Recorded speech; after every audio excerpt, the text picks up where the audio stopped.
अस्सलाम वालेकुम वरहमतुल्लाह। प्यारा दोस्तों, आऊं आहियां तव्हांजो अब्दुल हफ़ीज़ भयो सिकंदरी। अॼु जे माशरे में वालिदैन ऐं औलाद ऐं उन्हनि जी रहणी कहणी जा इलाही मसइला आहिनि। वालिदैन पंहिंजा हक़ अदा कोन था कनि ऐं औलाद बि पंहिंजा हक़ अदा कोन थी करे। हाणे असां दुनिया जे मामलात में जिथे ॿियनि शयुनि खे असां ॾिसूं था पिया, सभ खां पहिरियां असांखे अल्लाह जो क़ुरान, नबियनि जे सरदार जी हदीस ऐं दीनी तालीमात ॾिसी करे पंहिंजी औलाद जी तरबियत करणी पवंदी। अगरि औलाद जी सही तरबियत थी वई त उहा औलाद पंहिंजे पीउ माउ सां सही हलंदी ऐं पीउ माउ ही सुठी सीड़प कंदो। जेकॾहिं तव्हां पंहिंजे बचनि खे दीनी इस्लामी तरबियत ॾेई करे उन्हनि खे दुनिया में सुठो माण्हू बणायो था पिया, इनशा अल्लाह उहा ई औलाद तव्हांखे वॾी थी करे इस्लामी तरीक़े सां इज़त ॾींदी, जेका अल्लाह ऐं अल्लाह जे रसूल जो हुकुम आहे। ऐं उन जे लाइ मुख़्तलिफ़ क़ुरान मजीद जूं आयतूं आहिनि, हदीसूं आहिनि। तव्हां ऐं असां उन्हनि ते जेको आहे नज़र कंदासीं त नबियनि जो सरदार छा फ़रमायो आहे। पोइ असांजी औलाद जॾहिं उन दीनी तरबियत ते हलंदी न, दुनिया में तव्हां ॾिसो यूट्यूब आहे, फेसबुक आहे, सोशल मीडिया आहे, व्हाट्सअप आहे, उन्हनि ते माण्हू लाइक कमेंट ऐं शेयर कनि था पिया ऐं उन्हनि खे जेको आहे सुठो थियण जी कोशिशि कनि था पिया। असुलु कोशिशि इहा आहे त अल्लाह जे क़ुरान ऐं नबियनि जे सरदार जे हदीस ऐं तालीमात ते अमल करणु। दोस्तो, नबियनि जे सरदार सल्लल्लाहु अलैहि वसल्लम खां हिकु सहाबी सगोरे अर्ज़ु कयो, या रसूलल्लाह सल्लल्लाहु अलैहि वसल्लम, कहिड़ो अमल ज़्यादा बहितर आहे। सहाबा किराम खे इहो शौक़ु हूंदो हो त नबियनि जे सरदार खां कुझु सिखूं ऐं सिखी हासिलु करे उन जे मथां अमल कयूं। पाण फ़रमायूं त निमाज़ खे पंहिंजे वक़्त ते अदा करणु। तव्हां असांखे बि घुरिजे, जेकॾहिं सुबुह जो टाइम थिए थो त सुबुह जी निमाज़ वक़्त ते अदा कयूं। ज़ुहर जो टाइम थिए त ज़ुहर वक़्त ते अदा कयूं। असर जो टाइम थिए त असर वक़्त ते अदा कयूं। मग़रिब जो टाइम थिए त मग़रिब वक़्त ते अदा कयूं। इशा जो टाइम थिए त इशा पंहिंजे टाइम ते अदा कयूं। नबियनि जे सरदार फ़रमायो त भलो अमल इहो आहे जो नमाज़ खे पंहिंजे वक़्त ते अदा करियो। वरी सहाबी सगोरे अर्ज़ु कयो त या रसूल अल्लाह, पोइ कहिड़ो अमल भलो आहे। पाण फ़रमायूं त पीउ माउ सां चङाई करणु। अॼु जे दौर में जीअं मूं मौज़ूअ में उन्हनि खे ॿुधायो त पीउ माउ सां भलो हलणु। पीउ माउ जे लाइ मुख़्तलिफ़ हुकुम आहिनि। जॾहिं असां पीउ माउ सां निहारियूं त असांजी अखियुनि में अदब हुजे। जॾहिं असां पीउ माउ ॾे पासो मराए ॾिसूं त उन में अदब हुजे। पीउ माउ जे साम्हूं वञूं त उते अदब हुजे। पीउ माउ सां ॻाल्हायूं त उन में अदब हुजे। पीउ माउ असां सां ॻाल्हाए त उनजो बि अदब कयूं। जॾहिं असां पीउ माउ जो अदब सिखी वरितोसीं, नबियनि जे सरदार फ़रमायो त इहो अमल ॾाढो भलो आहे। वरी नबियनि जे सरदार वरी फ़रमायो त जिहाद। सहाबी सगोरे अर्ज़ु कयो, साईं कहिड़ो अमल वरी बाद में भलो आहे। पाण फ़रमायूं त अल्लाह जी राह में जिहाद करणु, यानी नमाज़ पाबंदीअ सां पीउ माउ सां चङो हलणु ऐं अल्लाह जी राह में जिहाद करणु। वरी ॿी हदीस शरीफ़ जे अंदरि ईंदो आहे त आमना जे लाल वटि हिकिड़ो सहाबी सगोरो आयो, अर्ज़ु करणु लॻो, या रसूलल्लाह सल्लल्लाहु अलैहि वसल्लम, मां अल्लाह जी राह में जिहाद थो करणु चाहियां। सहाबा खे शौक़ु हो त इहा जान, इहो सिर, इहो जिस्म, इहो साहु जेको अल्लाह साईं ॾिनो आहे, अल्लाह जी ताबेदारीअ में, रसूलुल्लाह जी ताबेदारीअ में इहो सिर कटाए या त मुजाहिद थी गाज़ी थिजे या शहीद थिजे। नबियनि जे सरदार खे अर्ज़ु कयो, सोना महबूब, मां जिहाद थो करणु चाहियां। पाण फ़रमायूं, छा तुंहिंजो अबू ऐं अम्मा हयात ऐं जीअर आहिनि? अर्ज़ु करे थो त या रसूलल्लाह, मुंहिंजो अबू बि हाल हयात आहे मुंहिंजी अमड़ बि हाल हयात आहे। पाण फरमायूं फजाहिद, पोइ तूं अबे जी ख़िदमत कर, अम्मा जी ख़िदमत कर, ईअं सम्झ त तुंहिंजे लाइ इहो जिहाद आहे। अलाह जा बानड़ा, मुजाहिद उहो न आहे जेको सिर्फ़ु सिर कटाए थो या गाज़ी थिए थो, जेको पंहिंजे अबे अम्मा जी ख़िदमत थो करे। नबियनि जे सरदार उन जे लाइ फरमायो त तूं पंहिंजे पीउ माउ जी ख़िदमत कर, इहो सम्झ त तुंहिंजे लाइ जिहाद आहे। अॼु जे मुआशिरे में असांखे पंहिंजे नौजवाननि जे लाइ इलाही कोशिशि करणी पवंदी। ऐं नौजवानो, सोशल मीडिया जे ज़रिए अब्दुल हफ़ीज़ सिकंदरी तव्हांखे पैगाम थो ॾियां त दीनी तालीमात जी रोशनीअ में पंहिंजे पीउ माउ जो इलाही क़दुरु कयो। अॼु दोस्ती ईअं थी वई आहे की असीं पाण में फिरी आहियूं। हू हुनखे गारियूं ॾींदो, हू हुनखे गारियूं ॾींदो, कॾहिं माउ ते, कॾहिं पीउ ते, कॾहिं भेण ते, कॾहिं कंहिं रिश्ते ते। नबियनि जे सरदार सल्लल्लाहु अलैहि वसल्लम फरमायो, उहो वक़्तु ईंदो जो माण्हू पंहिंजे पीउ ऐं माउ खे गारियूं ॾींदा। सुभान अल्लाह, वाह सोना मदीने वारा तुंहिंजो शान। पाण फरमायो त माण्हू पंहिंजे पीउ माउ खे गारियूं ॾींदा। सहाबा अर्ज़ कयो त या रसूल अल्लाह, केरु पंहिंजे बाबे खे, अम्मा खे गारियूं ॾींदो? अबो त एॾो मिठो आहे, अमड़ एॾी मिठी आहे जो माण्हू उन्हनि सां एतिरो प्यारु कनि था पिया। नबियनि जे सरदार फरमायो, जेकॾहिं माण्हू पंहिंजे पीउ माउ खे गार न ॾींदा, ॿिए जे पीउ खे गार ॾींदा त ॿियो वराए उन जे पीउ खे गार ॾींदो, ॿियो वराए उन जी माउ खे गार ॾींदो। याने तव्हां ॿिए जे पीउ खे गार ॾिनी, उन वराए तव्हांजे बाबे खे गार कढी, सम्झो त तव्हां पंहिंजे बाबे खे पाण गार खाराई। तव्हां ॿिए जी अमड़ खे गार ॾिनी, उन मोटाए वराए अव्हां जी अमड़ खे गार ॾिनी, त सम्झो त तव्हां पंहिंजी अमड़ खे गार खाराई। अॼु जे दौर में दोस्तीअ में अहिड़ो ख़ालिस रिश्तो हुजणु खपे त असां पंहिंजे पीउ माउ जो बि एतिराम कयूं, दोस्तनि मिटनि ऐं वास्ते वारनि जे पीउ माउ जो बि एतिराम कयूं। जेकॾहिं उन्हनि जो एतिराम कंदासीं त इनशा अल्लाह दोस्तो त मुआशिरो, ॻोठ, पाड़ा, घर तमामु सुहिणा ऐं सुठा थी वेंदा ऐं दीनी तालीमात जी रोशनीअ में असां जूं बीमारियूं तकलीफ़ां सभु दूर थी वेंदियूं। दोस्तो, नबियनि जे सरदार सल्लल्लाहु अलैहि वसल्लम जी ॿी हदीस पाक आहे त आमना जे लाल फरमायो, माउ जी नाफ़रमानी न कयो। याने अमड़ हुकुम करे बच्चो ताबेदार थी वञे, भले उहो पुटु आहे या धीउ आहे, उनजे मथां लाज़िमात अम्मा जी ताबेदारी करे। नबियनि जे सरदार फरमायो त पीउ खे ऐं माउ खे पंहिंजा हक़ ॾियो ऐं उन सां गॾोगॾु पीउ माउ खां अजाया सुवाल न कयो। वरी नबियनि जे सरदार सल्लल्लाहु अलैहि वसल्लम फरमायो त नियाणियुनि खे दफ़न न करियो। वरी नबियनि जे सरदार फरमायो त घणो सुवाल न कयो। नबियनि जे सरदार फरमायो त माल खे अजायो विञायो न। अॼु जे दौर में इन्हनि शयुनि ते तव्हां ॾिसंदासीं न, पीउ माउ जी ताबेदारी, माउ खे हक़ ॾियणु, पीउ खे हक़ ॾियणु ऐं उन सां गॾोगॾु नियाणियुनि खे हक़ ॾियणु, धीअ खे तमामु घणे तरीक़े सां इज़त ॾियणु ऐं सुवाल खां बचणु। नबियनि जे सरदार घणो ताक़ीद फरमायो त सुवाल न कयो।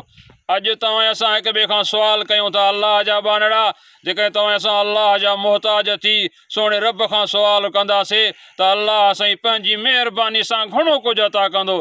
नबियनि जे सरदार फरमायो त माल ऐं मिल्कियत अजायो न विञायो।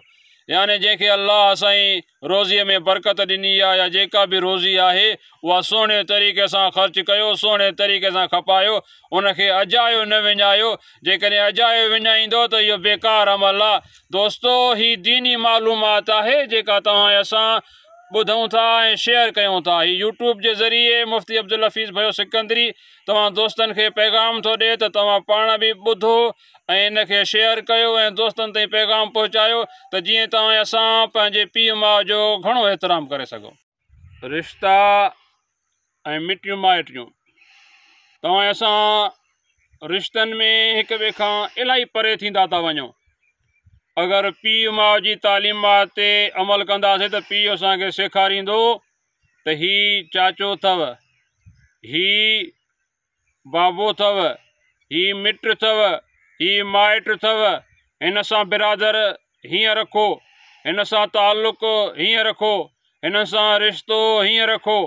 पीउ पंहिंजे दुनिया जे तजुर्बनि मां तव्हां असांखे सेखारींदो आहे। तव्हां असां वेही पंहिंजे पीउ सां कचहरी कयूं ऐं उनखां पुछूं त बाबा तो बिरादर कीअं हलाई, तो न्याणियूं कीअं परणायूं, तो पुट कीअं परणाया, तो पाण शादी कीअं कई, तव्हां भत बिरादर कीअं हलाईंदा हुओ, मिटनि माइटनि सां कीअं जेको आहे हलंदा हुओ। नबियनि जे सरदार फरमायो जेको मिटी माइटी टोड़े थो उहो जन्नत में दाख़िल कोन थींदो। तंहिंजे करे अॼु जे मुआशिरे में असां चवंदा हिन सां बि मुंहिंजो भतु कोन्हे को, हिन सां बि मुंहिंजी बिरादर कोन्हे का, हिन सां बि आउं कोन ॻाल्हाईंदो आहियां। अलाह जा बानड़ा माफ़ु करणु सिखो। पोइ जॾहिं तव्हां असां मुआशिरे में हिक ॿिए खे माफ़ु कंदासीं, पंहिंजे पीउ खां अम्मा खां सिखंदासीं। अम्मा अव्हां खे ॿुधाईंदी त हीअ अव्हांजी मासी आहे, हीअ तव्हांजी रिश्तेदार आहे, हीअ तव्हांजे पीउ जी जेको आहे भेण आहे, हीअ तव्हांजे पीउ जा माइट आहिनि। जेकॾहिं तव्हां असां मुआशिरे में बहितरी चाहियूं था ऐं हिक ॿिए सां भत बिरादर तालुक़ सुठा चाहियूं था, आमिना जे लाल फरमायो त मिटियूं माइटियूं न टोड़ियो। अॼु जो मुआशिरो अहिड़ो थी वियो आहे जो माण्हू हिक ॿिए सां चिड़ी तलाकुनि ते पहुची विया आहिनि। अलाह जा बानड़ा माफ़ु करणु सिखो, पंहिंजे वॾनि जे तजुर्बे मां सिखो। भलियूं जेको आहे बिल्डिंगूं, भलियूं गाॾियूं, भला कारोबार इहो भलो इंसानु नथा करे सघनि, पर भली तरबियत तव्हां असांखे भलो इंसानु करे सघे थी पई। ऐं ज़िंदगीअ में ख़ुशि रहणु केॾो मिठो आहे। हर माण्हू चाहींदो आहे त मूंखे सिहत सां भली हयाती हुजे, ऐं सिहतमंद हुजां, ख़ुशि हुजां, ख़ुशियूं हुजनि, डिघी हयाती, डिघी जमार हुजे। नबियनि जे सरदार सल्लल्लाहु अलैहि वसल्लम फरमायो त जेको पसंदि करे थो, जेको चाहे थो त मुंहिंजी उमिरि डिघी हुजे ऐं मुंहिंजे रिज़्क़ में बरकत हुजे, मुंहिंजे रिज़्क़ में ख़ुशहाली हुजे। आमिना जे लाल फरमायो त जंहिंखे पसंदि आहे त मुंहिंजी हयाती डिघी हुजे, मुंहिंजे हयातीअ में बरकत हुजे, मुंहिंजे रिज़्क़ में ख़ुशियूं ई ख़ुशियूं हुजनि, मुंहिंजो रिज़्क़ कुशादो हुजे ऐं कंहिंजो मुहताज कोन थियां। आमिना जे लाल फरमायो त पोइ पंहिंजियूं मिटियूं माइटियूं ॻंढियो। जेको मिटियूं माइटियूं ॻंढींदो, नबियनि जे सरदार फरमायो त हुनजी हयाती बि सुठी गुज़रंदी, ख़ुशि गुज़रंदी, सिहतमंद गुज़रंदी, उनखां परेशानियूं परे हूंदियूं। अलाह जा बानड़ा असीं कमरनि में अकेला थी विया आहियूं, उते असांखे भला सिंगारियल बेड, भला सिंगारियल बिस्तरा मिलनि था, पर असांजा दिमाग़ ख़ुशि न आहिनि। आमिना जे लाल फरमायो हिक ॿिए सां तव्हां मिटियूं ॻंढींदव, अलाह जा बानड़ा ही पीउ माउ जी तरबियत आहे। तव्हां दोस्त वधीक मालूमात जे लाइ जेको मुंहिंजो यूट्यूब चैनल आहे मुफ्ती अब्दुल हफ़ीज़ भाई सिकंदरी, अवां विज़िट कंदव, तव्हांखे हर दीनी मालूमात, सियासी ऐं जेको आहे मज़हबी, अख़लाक़ी, अदब जी मालूमात मिलंदी। इंशाअल्लाह तव्हां असां अमल करे पंहिंजो पाण बि सुधरंदासीं ऐं पंहिंजे मुआशिरे खे बि बहितर करण जी कोशिशि कंदासीं। रहम, तव्हां असां रोज़ु चवंदा आहियूं फलाणे जी दिलि में रहम कोन्हे, फलाणे खे रहम कोन थो अचे, फलाणो फलाणे ते रहम नथो करे, माउ धीअ ते रहम नथी करे, माउ नुंहं ते रहम नथी करे, नुंहं ससु ते रहम नथी करे, पीउ माउ मिट माइट हिक ॿिए ते रहम नथा कयूं। रहम छॾियो अथसीं त तॾहिं परेशान हो। आमिना जे लाल फरमायो त रहम रहमान मां वरितल आहे, रहम रहमान मां वरितल आहे। नबियनि जे सरदार फरमायो त सोणे रब फरमायो आहे रहम रहमान मां आहे, पोइ जेको ॻंढींदो त अलाह उनखे ॻंढे छॾींदो, पोइ जेको टोड़ींदो त अलाह उनखे टोड़े छॾींदो। अलाह जा बानड़ा हिन दुनिया में हिक ॿिए ते रहम कंदासीं, मुआशिरे में त तव्हां असांजी जेका आहे तरबियत हिक ॿिए जी कंदासीं। ऐं जीअं मूं तव्हांखे शुरू खां वठी ॿुधायो आहे त हीउ सेखारींदो केरु, पीउ माउ। पहिरियों मदरसो असांजो अबो अम्बड़ आहिनि। जॾहिं ॼमंदासीं त असांखे आज़ान, कलमो, ॻाल्हाइणु, दीन सिखणु, जेका आहे ॿातड़ा ॿोल, घुमणु सेखारींदो त केरु सेखारींदो। अलाह जा बानड़ा इहो रहम अलाह साईं तोखे असांखे विधो आहे, इहो रहम सभ खां घणो अलाह जेकॾहिं विधो आहे त पीउ माउ जी दिलि में विधो आहे। रहम जा हक़दार आहिनि त पीउ माउ आहिनि। अलाह जा बानड़ा हिक ॿिए जे कोशिशुनि में, हिक ॿिए जे ख़ुशियुनि में शरीक थींदासीं, रहम कंदासीं, अलाह साईं तव्हां असां ते रहम फरमाईंदो। ॻाल्हि पे हली अल्लाह जा बानड़ा अम्मा आयशा सिद्दीक़ा तय्यबा ताहिरा रज़ियल्लाहु ताला अन्हा फरमाए थी ऐं वेठी हुयसि मूं वटि हिकिड़ी औरत आई उन वटि उन सां गॾु ॿ छोकिरियूं हुयूं नंढड़ियूं पोइ उहा सुवाल पई करे अल्लाह जी राह में घुरे पई अम्मा आयशा फरमायो त मूं वटि कुझु बि कोन हो मूं वटि सिर्फ़ु हिकिड़ी खारक पई हुई मूं उहा खारक खणी उन औरत खे ॾिनी जंहिंखे ॿ छोकिरियूं हुयूं उन माउ उहा खारक पाण कोन खाधी उहा खारक पंहिंजे ॿिन्हिनि धीअरुनि खे ॾिने ॾिसो त सही अल्लाह साईं माउ जी दिलि में केतिरो रहम वेधो आहे अम्मा आयशा फरमाए थी त मूं ॾिठो त उन इहा खारक पाण कोन खाधी उहा पंहिंजे नियाणियुनि खे खारायईं वरी आमिना जे लाल वटि इहा जॾहिं इहा ॻाल्हि पहुती अम्मा आयशा फरमाए थी त मूं वटि घोटु आयो मूं अर्ज़ु कयो त सोना महबूब अॼु मूं वटि हिकु फ़क़ीरियाणी आई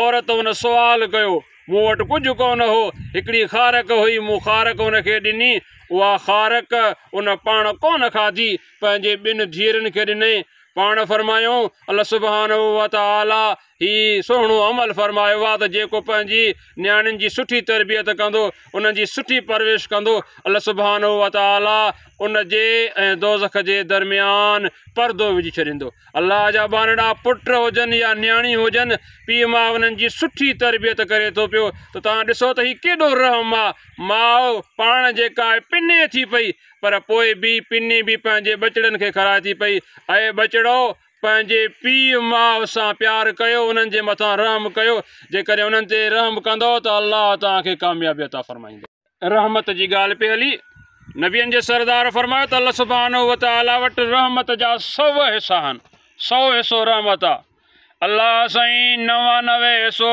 पाण वटि रखियो ऐं हिकिड़ो हिसो आमिना जे लाल फरमायो त सोणे रब मख़लूक खे अता फरमायो तव्हां असां जेको हिक ॿिए ते रहम कयूं था पीउ माउ मिट माइट जानवर पखी पखण हर हिकु ॿिए जे मथां रहम थो करे नबियनि जे सरदार फरमायो इहो हिकु हिसो रहमत जो अल्लाह साईं अता फरमायो आहे नबियनि जे सरदार फरमायो हता के जानवर या घोड़ो जेकॾहिं पंहिंजा खुर पंहिंजे बचनि खे नथो हणे उन्हनि खां बचाए थो पियो इहो रहम बि अल्लाह साईं मख़लूक जी दिलि में विधो आहे अल्लाह सुब्हानहू व तआला जी बारगाह में दुआ आहे त तव्हां असां पंहिंजे पीउ माउ सां पंहिंजे मुआशिरे सां पीउ माउ खे घुरिजे त पंहिंजी औलाद जी तरबियत करे औलाद खे घुरिजे त पंहिंजे पीउ माउ सां सही हले जेकॾहिं तव्हां दोस्त ही मुंहिंजी दीनी मालूमात चाहियो था त समूरनि दोस्तनि ताईं पहुचे त पाण ॿुधो उनखे लाइक कयो शेयर कयो सेव करे समूरनि दोस्तनि ताईं पहुचायो वॾी महिरबानी